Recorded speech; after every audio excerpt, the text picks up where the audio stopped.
Las opiniones vertidas en este programa son exclusiva responsabilidad de sus participantes y no necesariamente expresan la postura institucional de la Universidad Nacional del Sur sobre los temas a los que se refieren. A partir de ahora, en Radio Universidad, repasamos letras íntimas, la vida, los sueños y la obra de los hombres y mujeres que forman parte de la historia a partir de sus cartas. Letras íntimas, los personajes, su contexto y su época en su puño y letra. Cuando cumplo con un deber, no tengo temor a nada. Aquí comienza Letras Íntimas, este vuelo a la vida de grandes personalidades. Hoy, con nosotros, una verdadera heroína salteña, Juana Manuela Gorriti.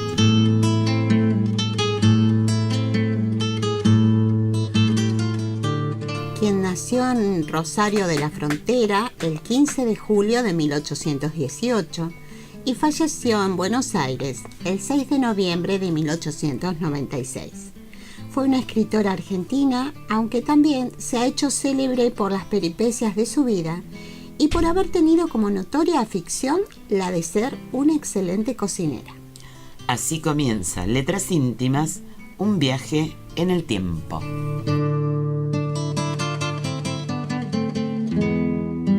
Una de las figuras femeninas más originales e interesantes de nuestra literatura es doña Juana Manuela Gorriti. Tenía un temperamento independiente, tan raro en una mujer de su época, y ese temperamento era sostenido gracias a la contribución de un gran carácter y adornado de talento y brillante imaginación. Provenía de una encumbrada familia y sus padres fueron el ilustre militar, el doctor José Ignacio Gorriti, guerrero de la Independencia y fuerte opositor de los caudillos, y doña Feliciana Zuviría. Era sobrina del popular guerrillero Pachi Gorriti y del cultísimo patriota y hombre de letras, el sacerdote doctor Juan Ignacio Gorriti. De sus familiares heredó la inclinación a las letras y las virtudes patricias, y junto a ellos, en la angustia de las luchas, el destierro y la pobreza templaron su alma. Realizó sus primeros estudios en el convento de las monjas salesas de su Salta natal y pasó luego a La Paz, donde habría de encontrar refugio la familia desterrada. Tiempo más tarde, José Ignacio Gorriti moriría por la angustia de este destierro, siendo Juana Manuela aún adolescente. A los 15 años, la joven conoce a Manuel Isidro Belzú, con quien contrae matrimonio. Este militar boliviano, de origen muy humilde, muy carismático, pero de fuerte carácter, fue 2 veces presidente de Bolivia. Doña Manuela tuvo que separarse de su marido, desafiando los más estrechos prejuicios y haciendo gala de una entereza a toda prueba. Marchó a Lima con sus hijos para rehacer su vida. Allí debió luchar duramente al principio, dedicándose a la enseñanza hasta que logró labrarse cierta posición, a la par que obtuvo renombre literario y un escogido círculo de amigos entre los más destacados intelectuales del Perú. Su actividad era excepcional y es digno de notar que Juana Manuela fue la escritora sudamericana más popular y también aquella que en mayor escala obtuvo producto de sus obras en una época en que la mujer apenas empezaba a sobresalir y dar pruebas de su valor intelectual. En una ocasión fue sorprendida por una amiga mudándose apresurada de traje y arrojando en un cestón las prendas que rápidamente se quitaba. Ante la mirada interrogativa de ésta le dijo: «He pasado la noche y algunas horas de la mañana con una amiga querida que ha muerto de viruelas. Tan buena y en la flor de la vida». «¿Pero no ha temido usted contagiarse?», le preguntaron. «Cuando cumplo con un deber, no tengo temor a nada».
Su matrimonio con Manuel Isidoro Belzú fue desgraciado.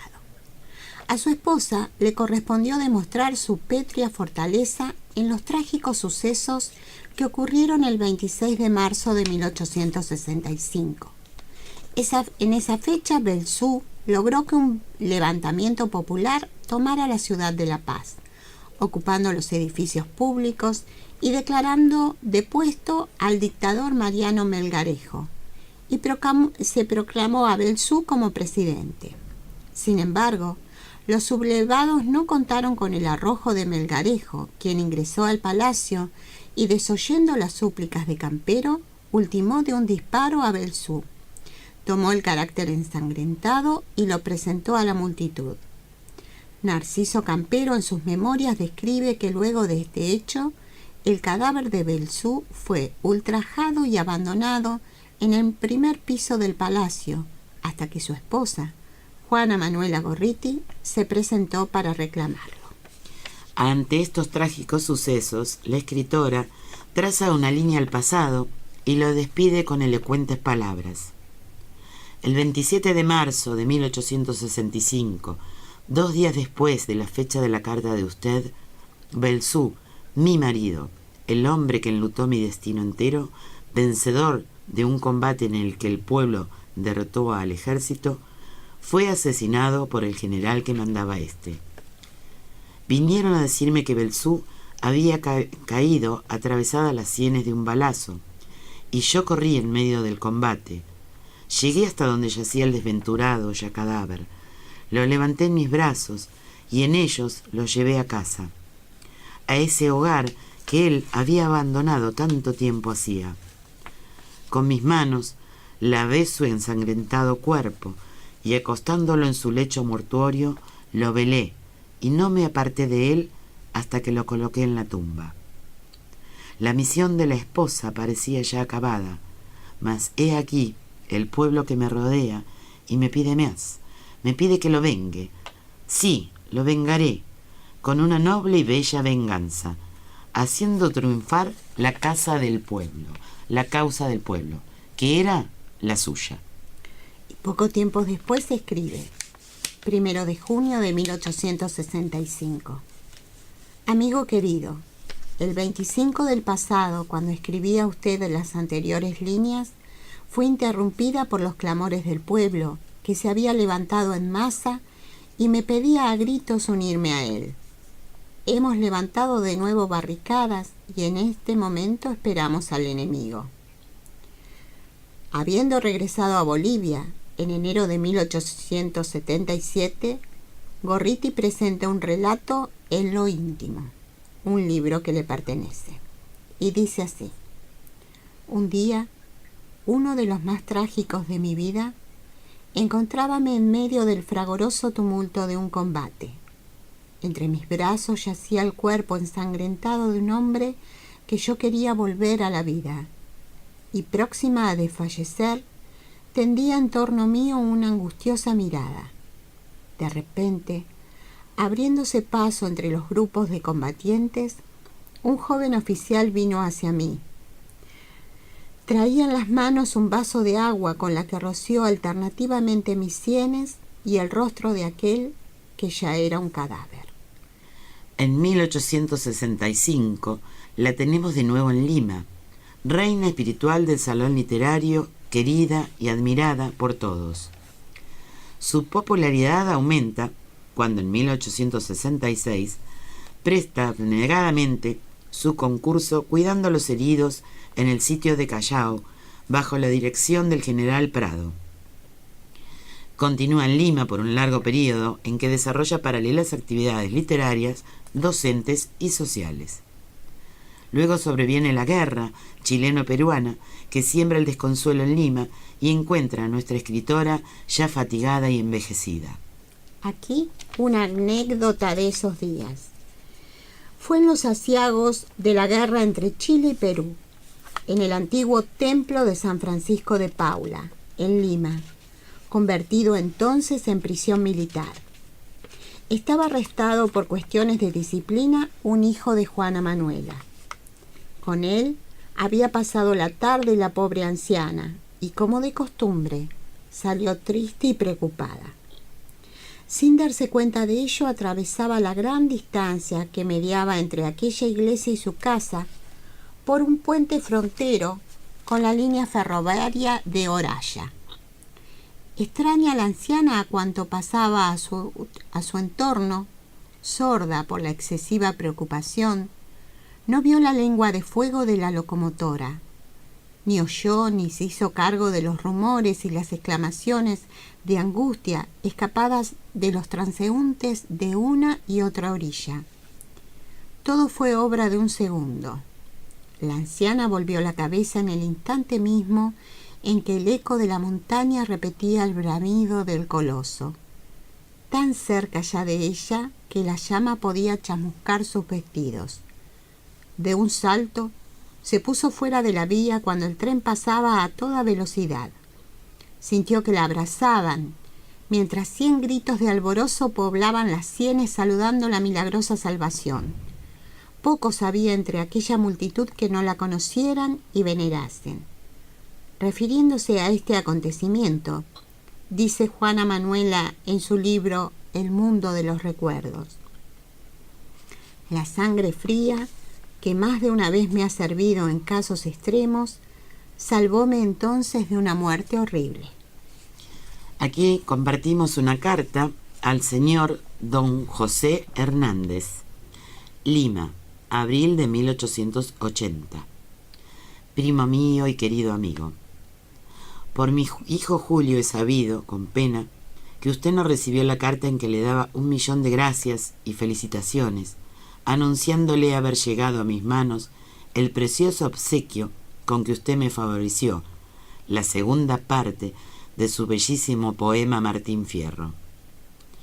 En Lima he tenido entusiasta acogida esta publicación, cuyas bellezas poéticas deleitarán a los lectores de todas las latitudes, pero solo a nosotros, hijos de ese país mágico del fantasista lenguaje, nos será dado gustar con su deliciosísimo sabor el colorido local de esas gráficas imágenes que hacen de este libro una serie de cuadros plásticos de sorprendente verdad.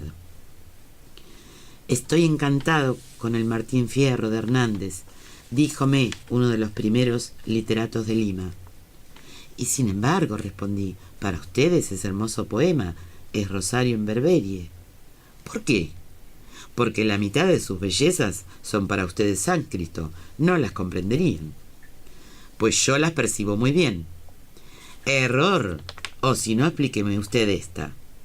Nos retiramos con Cruz a la orilla de un pajal, por no pasarlo tan mal en el desierto infinito, hicimos como un bendito con 2 cueros de bagual. Pues claro, en lo del bendito expresa la prontitud con que arreglaron las pieles de ese animal. Y cuando lo hube explicado, el problema de la frase picóse enormemente y no me ha perdonado aquella explicación. Espero que a estas horas estará usted escribiendo otro libro como este, que es como una golosina. Una vez gustado, se anhela otro semejante. Saludamos a usted, Julio y yo, y le estrechamos cordialmente la mano de vuestra prima y afectísima amiga Juana Manuela Gorriti.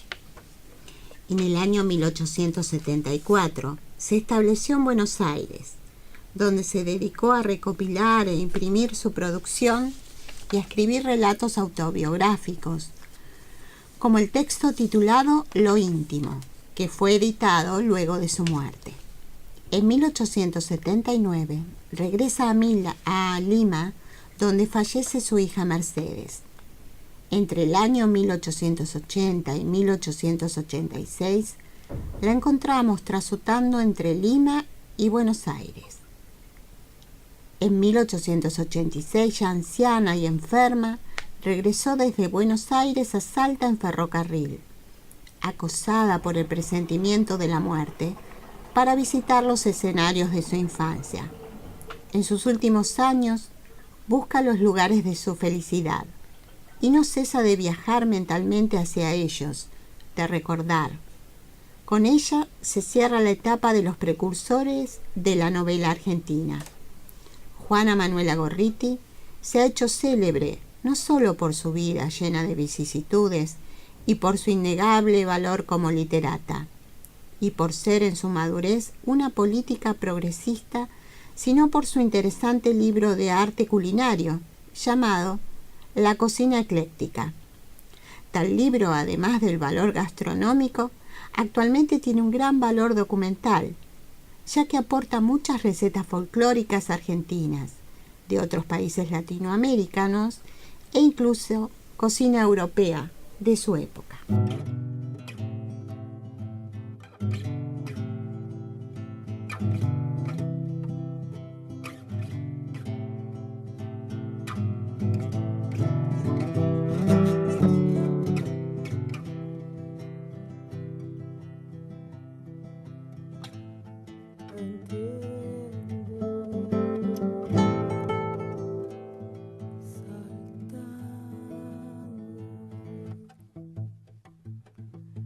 Yo te quiero querer, vos te haces de rogar, pero bajo la higuera en una siesta me encontrarás.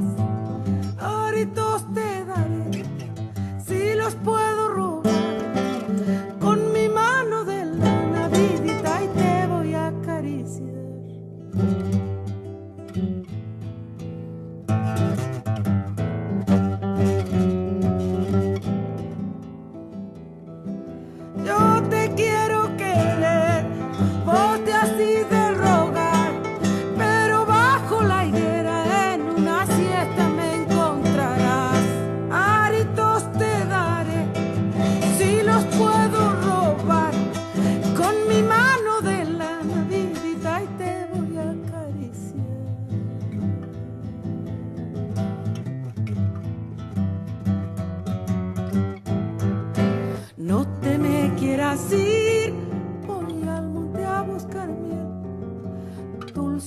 Quiere el amor cuando lo hacen padecer, mintiendo.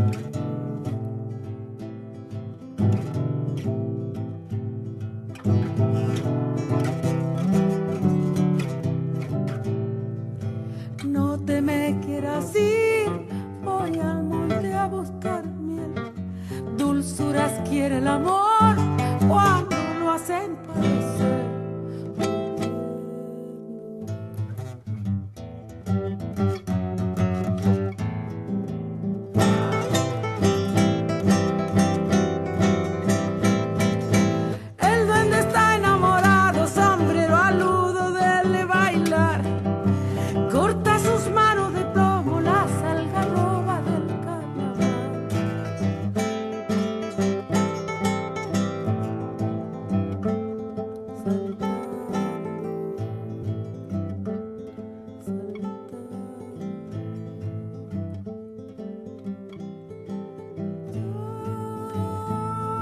te quiero querer.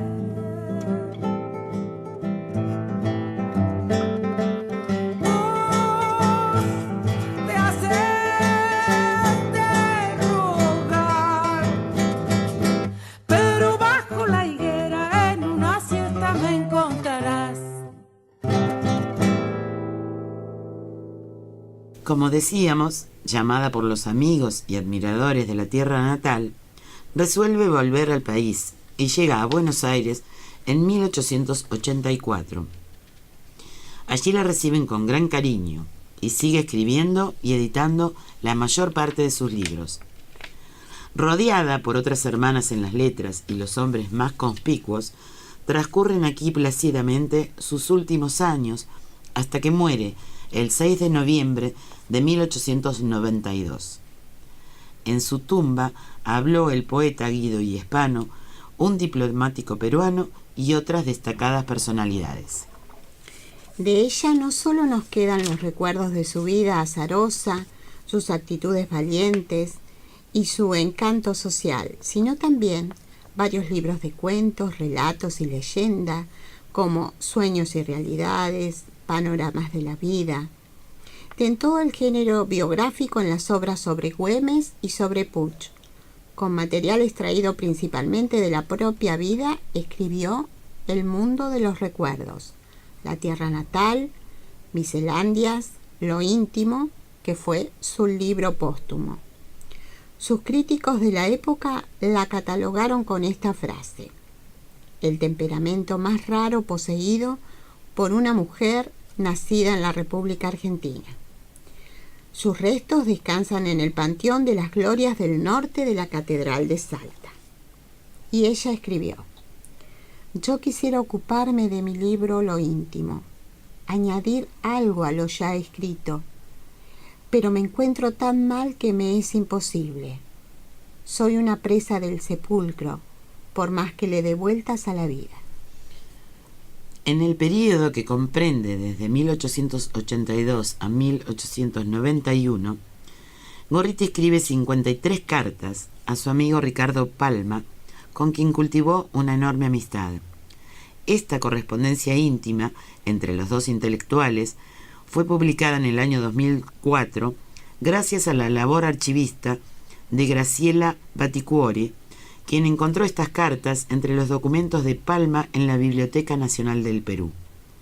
Y de esta manera estamos recomendándoles que, si pueden acceder a este libro, sería muy interesante porque uno conoce en una forma más íntima, ¿no?, la historia de una mujer como Juana Manuela. Y llegamos al final de este programa. Así es, agradecemos como siempre en la parte técnica al señor Gabriel Sena, en la producción al señor Romualdo Vera. ¿Y a quién vamos a tener para el próximo programa, Silvi? Me parece que va a aparecer un señor muy famoso de las letras, el señor Albert Camus, ¿no? Que me encanta, me gustan mucho sus obras. Así que nos despedimos hasta el próximo Letras íntimas. Un viaje en el tiempo.